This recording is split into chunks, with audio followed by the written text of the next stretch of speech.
The spirit glass. Mark had known these people almost his entire life.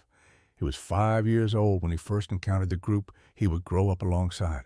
By the time the events he is about to describe took place, they had been friends for the better part of a decade. They were 8 boys from the same stretch of road in the Prapadang district, a part of the city that in those days still felt like a village. The houses were far apart, separated by 500 meters or more. To get from one end of the neighborhood to the other, you had to walk down a dirt road that turned to mud whenever it rained. The trees along the verge were tall and old and full of shade. You knew every family by their gate, and every gate by which dog barked when you passed. There were 8 in total. Mark himself, Nang, who was the oldest by about 2 years, Art, who owned the house, Yiyu, Odd Chat, Rai. There were 2 others named Tao and Piak, who were part of the group but tended to move between circles and weren't always around. Their base of operations was Art's house, which they called the Den. Art's house was large by the standards of the neighborhood. It was a wooden structure with space on all sides. Around the back, screened by what had once been a thicket of wild growth, the boys had spent a memorable afternoon with machetes cutting a low tunnel through the undergrowth. They cut until they broke through into a clearing beneath a large old tree. You couldn't walk in. You had to crawl, pushing yourself through the gap on your hands and knees. Then you were inside. Nobody from the road could see you at all. That was the Den. When the story begins, they were around 15 or 16 years old. Most of them had just finished lower secondary school and gone their separate ways. Nang and Yu had enrolled in vocational college. Chad had already left school entirely and was doing construction work. Mark had gotten into an art school across the city. They couldn't see each other every day anymore. So weekends and school breaks became events, reunions that they marked with whatever felt appropriate. Football in the afternoon, a guitar around a fire at night, bottles of whatever they could pool money for. The guitar was Odd's domain. He played it constantly and almost never sang. His friends found this both appropriate and slightly comic. Odd was the kind of person who communicated most clearly through the instrument rather than through words. He was quiet and good-natured and wore his hair in a way that required considerable effort to achieve. Art, the owner of the house, was physically the largest of the group. He was tall and broad with a slightly remote expression of someone who had grown up being comfortable in their own skin. He didn't say much either, but unlike Odd's silence, Art's had a quality of settled confidence in it. Whatever the group was doing, Art's presence made it feel sanctioned. Chad was the opposite. He was loud and impulsive. He walked into a room and immediately began changing the temperature of it. He and Yu were closest. They were bonded by a similar directness that occasionally expressed itself as aggression and more often expressed itself as entertainment. It was on one of these weekend gatherings, a weekend near the end of the year when the air had enough of a chill in it that building a small fire made sense. That weekend, Mark brought up the spirit glass. He had learned the game from another group of friends during a period when he had temporarily moved away from the neighborhood. He came back knowing it and thought his group would want to try. He explained the setup: a board with the Thai alphabet written out on it, numbers 0 through 10 in a row at the bottom, and a few specific words added wherever you wanted them. Yes, no, like dislike, enter, exit. The glass was a small shot glass, the kind that held a single measure of spirit. You placed your index fingers against the side and kept them there. Then you called. Mark had played enough times to know that when it worked immediately.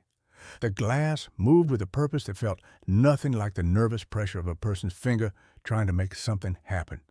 This time, however, when they set up in front of Art's house with the board laid out on the ground, the glass sat still.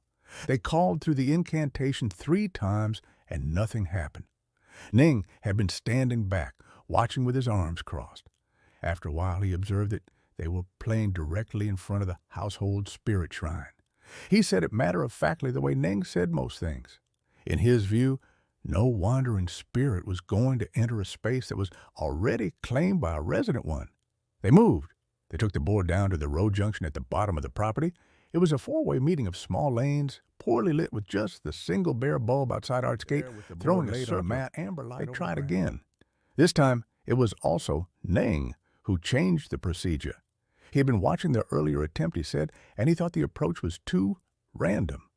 Instead of picking a name from a newspaper, which Mark had suggested as a way to find a spirit, Ning said he would call a specific one.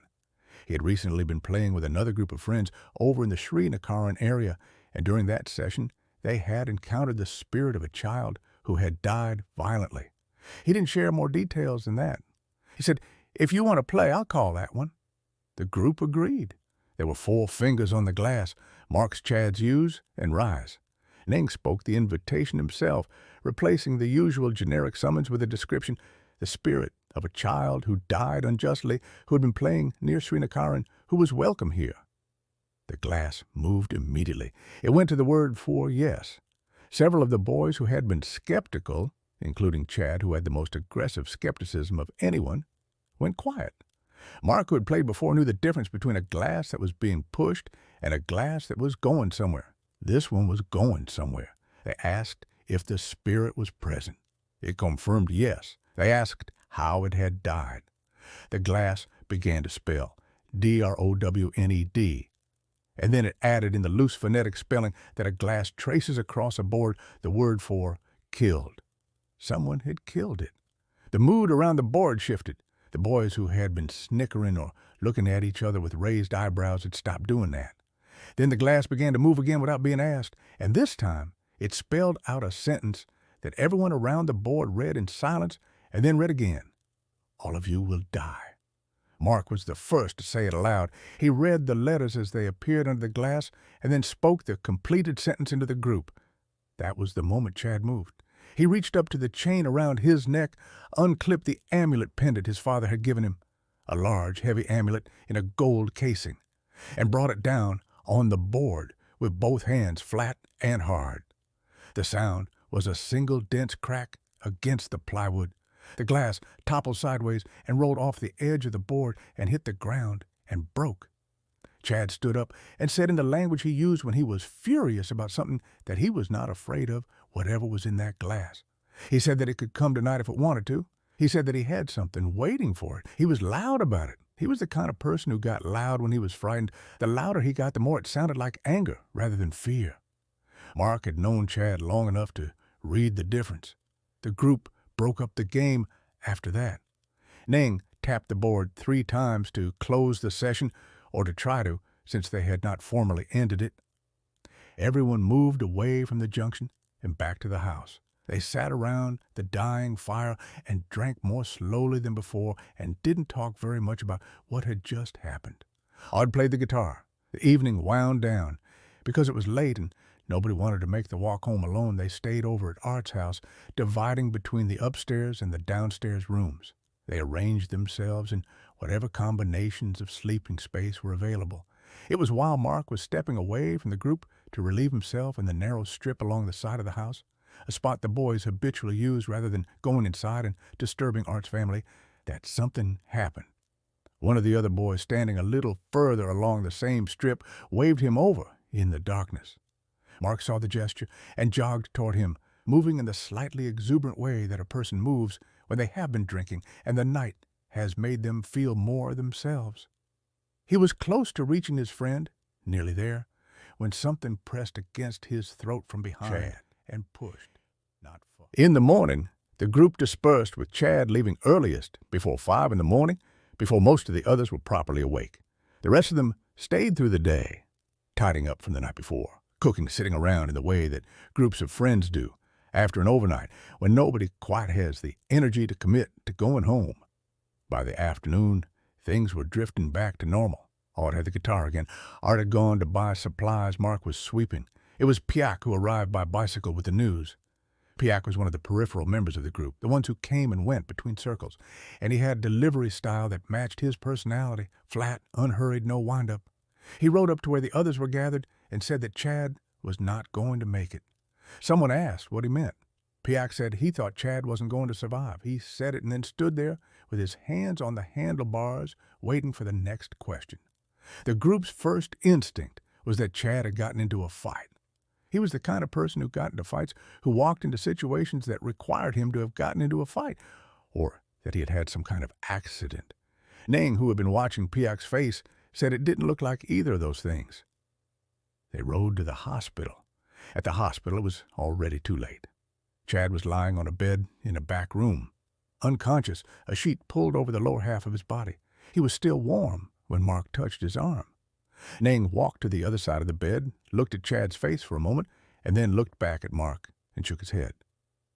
Mark saw what Ning had seen a moment later.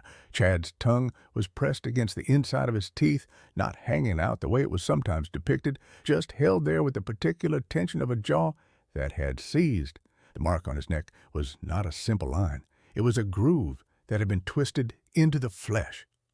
The kind of mark left by a rope or a cord that had pulled and also turned, so that the skin around it had bunched and bruised in a spiral. The wound had the look of something that had been sustained for longer than a person could have remained conscious. Mark stood on his side of the bed and did not say what he was thinking. He thought it later on the way home, sitting behind Ning on the motorcycle. The night before, something had pressed against his own throat in the dark. He had written it off as a clothesline. Chad had gone home and died.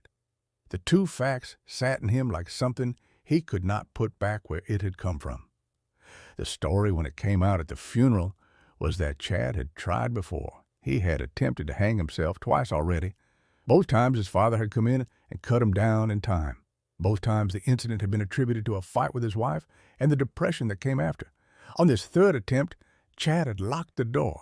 His wife had heard the sound from the other side, a brief structural sound, not a struggle, just the sudden solid weight of something settling, and had called for help and pushed against the door. And by the time it opened, it was over. It was a door he had never locked before. The funeral lasted 7 days. Mark and the remaining group attended every night, helping where they could, sitting with the family doing the small jobs that needed doing at a wake. On the 7th evening, the final night of the sutras, everyone felt the same thing without discussing it. None of them wanted to go home alone after midnight. The belief was understood between them without being said.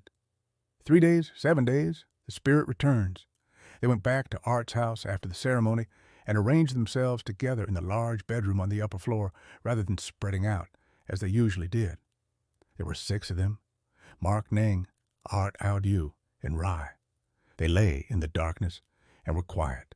The quiet was not comfortable. Someone, Mark was never sure who, said aloud what everyone was thinking. "Do you think Chad will come tonight?" Nobody answered the question, but the answer came from outside, from the bottom of the lane. It began as a single dog howling far away in the direction of Chad's house. Then a second dog further along picked it up, then a third. The howling moved from that end of the lane toward where they were lying. It passed from gate to gate in a slow progression that was nothing like the random overlap of dogs disturbed by a passing animal. It was consecutive. It was tracking. Each dog fell silent only when the next one took it up.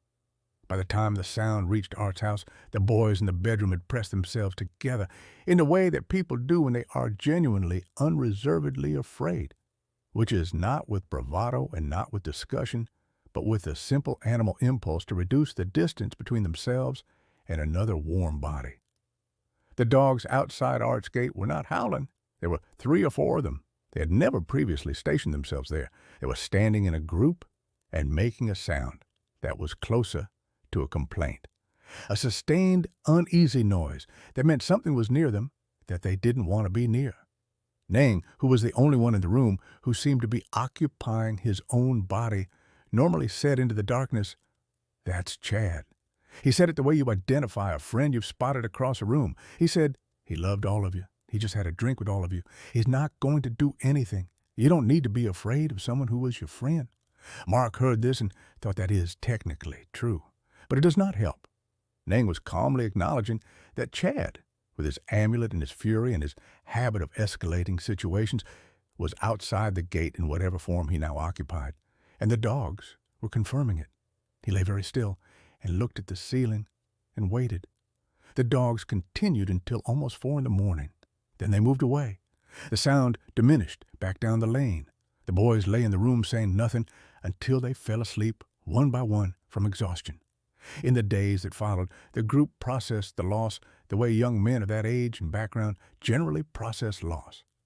They did so by continuing to exist in approximately the same patterns. They mentioned Chad when something made them think of him. They visited his father occasionally, and they did not talk directly about the things that frightened them. Mark learned from Chad's father sometime later that a fortune teller had told the older man that if Chad had not died when he did, the father would have died in his place. that someone in the family was marked for that window of time, and the one who went protected the one who stayed. The father, Mark noted, had been robust and active ever since. Whether this was cause coincidence or comfort, Mark could not say. He passed it along as something he had heard. Art and Odd. About a year after Chad's death, Ning came to find Mark at his house and said they should go visit Art. Mark asked what was wrong with Art, expecting the answer to be something ordinary. A bout of illness, a problem with work, something in the normal register of life updates. Ning said Art wasn't doing well. The phrasing was neutral. But the fact that Ning had come in person rather than calling, and the fact that Ning was the one delivering the news rather than Art himself, was enough to put a particular quality of dread into the short space between Mark's front door and Ning's face. Mark asked if Art was sick. Ning said yes. Mark said, "How sick?" Ning said, "Go and see." Art's house was at the end of a long, narrow lane, a dead-end road in the Pracha Uthit area. It was at the back of what had once been an orange orchard, separated from the next lane by a stretch of water that you could only cross by boat if you went in that direction. When they got there, Art's aunt was outside and told them to go in. Art was resting inside the mosquito net under the house. The house was raised on stilts in the old country style, with a living space built into the cool shadow beneath the main structure, enclosed by a net against insects. A single lamp hung from the beam overhead, the filament orange, throwing a weak, warm light across the ground. Mark pushed through the flap of the net and called out, and the shape inside moved. When Art pushed back the netting and looked out, Mark understood immediately why Ning had said what he had said, the way he had said it. Art's face, the broad, settled face of the largest person in their group, the one who had always seemed the most permanently installed in the world, had become a surface of bone and shadow. His eyes, pushing forward from a face that had lost the flesh behind them, caught the lamplight. They showed him looking from side to side with the rapid, slightly unfocused attention of someone who was using vision as a substitute for equilibrium. He was looking at Mark. He was also looking past Mark. He was doing both at the same time. Mark said hello. He said it the way you say hello to someone. What you actually want to do is ask what happened to you and where did the person I knew go? Art's voice, when it came, was thin and without resonance, a voice using approximately the structure of sound without the body that normally inflates it. He said, "You came." Mark said, "Of course they came." Art reached out a hand to grip the frame of the netting, and Mark saw the hand clearly in the lamplight, the proportions of a large man's hand, but the substance of it reduced to the tendons and the skeleton wrapped in dry skin that was the color of something that had been exposed too long.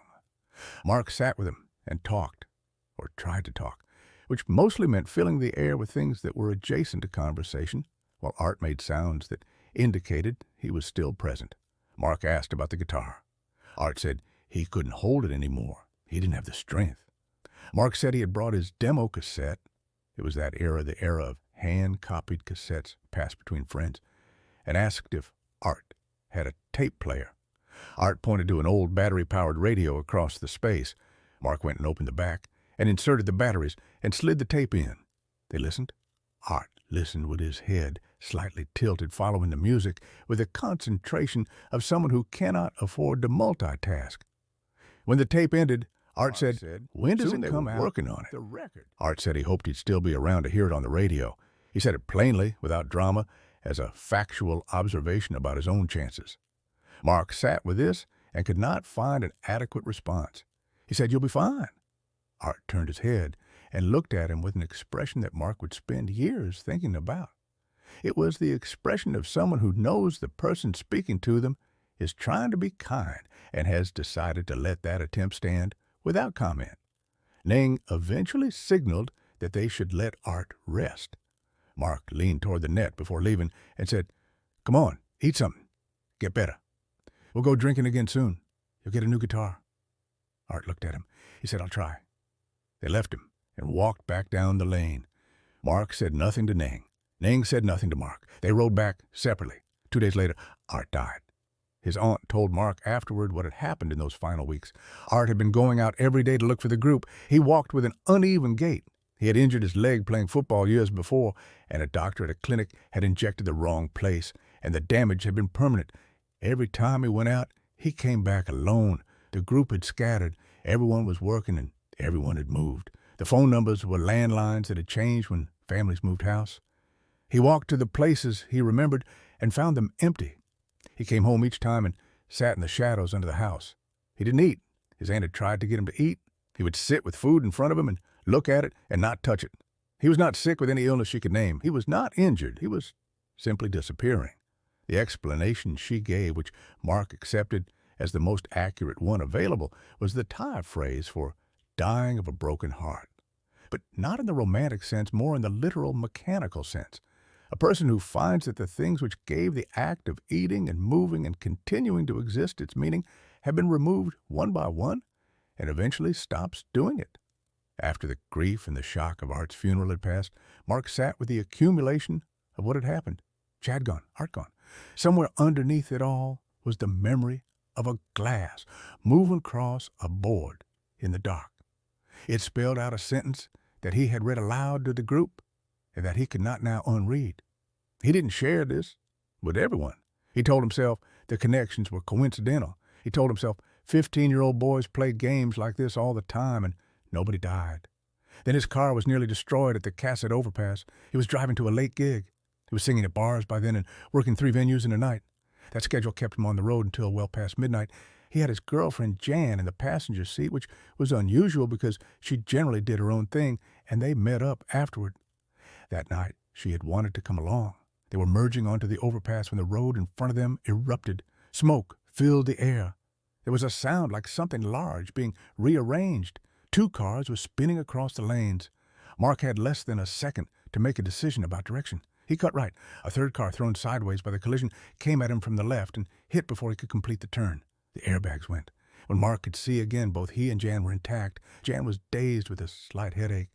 Mark had a bruised forearm and a ringing in his ears. His car was no longer drivable. A woman was trapped in one of the other vehicles. Her leg was pinned. Blood came from a gash at her hairline.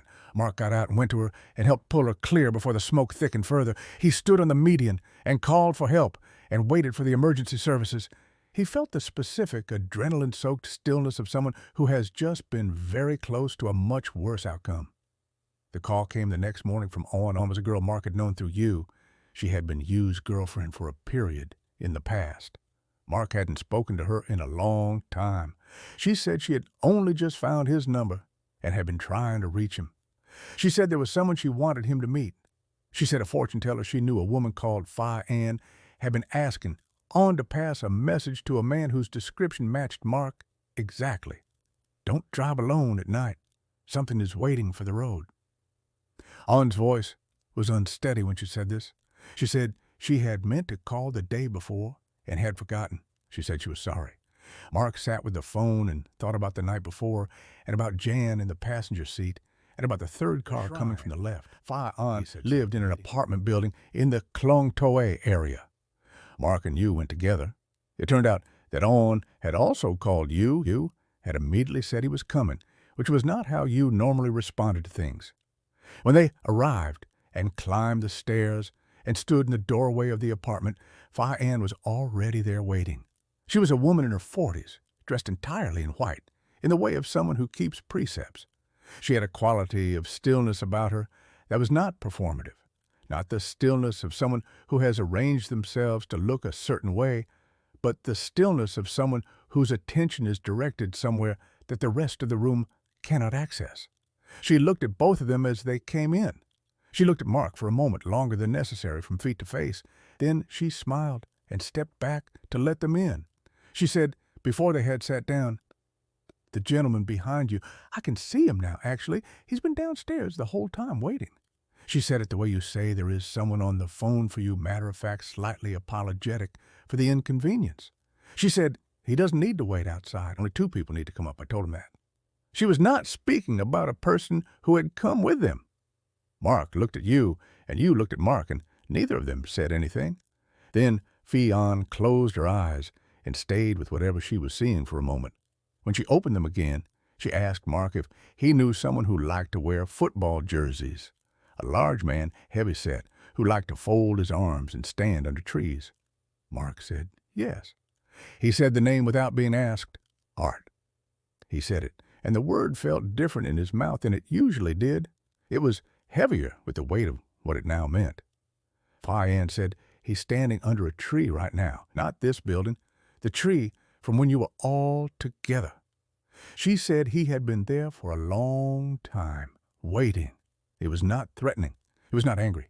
He was simply there in the way that someone stands at a place they love and watches the road for familiar faces.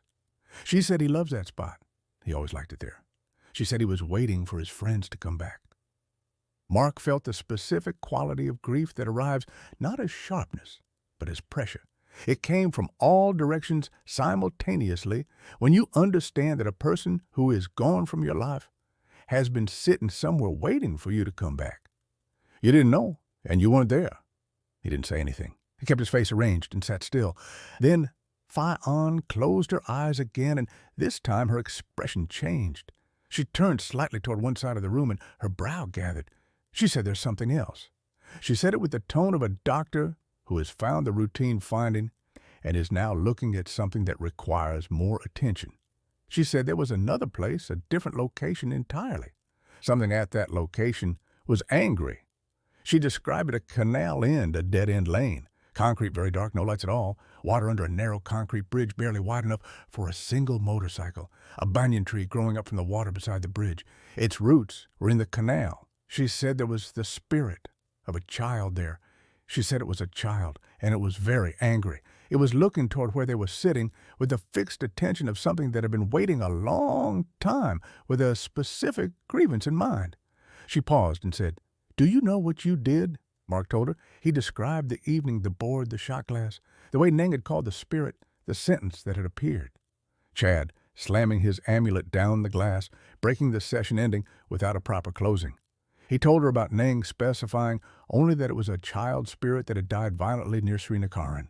There was no name, no more specific identification. He told her about the years since.